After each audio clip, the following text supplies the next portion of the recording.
Makasika ny fiompiana kosa dia tao amin'ny fokontan'Alakamisikely, kaominina ambanivohitra Ampahimanga, distrikan'Arivonimamo, faritra Itasy no nanombohana tamin'ny fomba ofisialy ny fotoam-bakisiny ny biby fiompy tamin'ity taona 2012 ity. Araka izany dia ministerin'ny fiompiana no tompona andraikitra tanteraka ary tompo marika ihany koa ao anatin'izao hetsika izao. Ny volana May ka hatramin'ny volana Novambra 2012 no faharetan'ny fotoam-bakisiny ny biby fiompy 2012 manerana amin'ny Madagasikara, izay atao indrindra iarovana ny biby fiompy amin'ny fianaky ny aretina maro isan-karazany izay mety mamparary sy mahampafaty ny biby fiompy.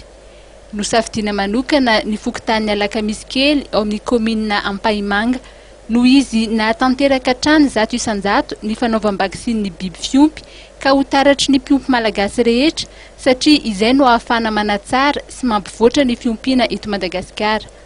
Naompana tamin'ny vakisiny amin'ny aretina BR sy besorika ho an'ny omby ny fotoana fanokafana io.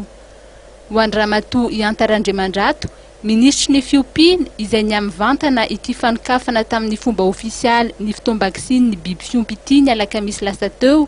dia nanipika manokana fa ny fitsinjovana ny fahasalaman'ny biby fiompy amin'ny alalan'ny fanaovana vakisiny azy ireny no lalana ahafahana manatsara ny taranaka biby fiompy samihafa sy ny fampitoboana ny isan'izy ireny koa manentana ny mpiompy rehetra ny tenany tsy salasala fa iroso ampanao vakisiny ny biby fiompy.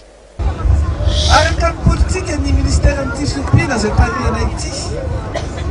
dia nandray teny filavatra izay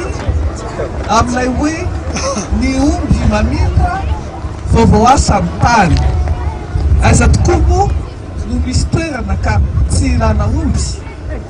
aiza no misy sakafo ka tsy hinana hen'omby, ary ny zavatra rehetra izay zarentsika dia misy io omby io.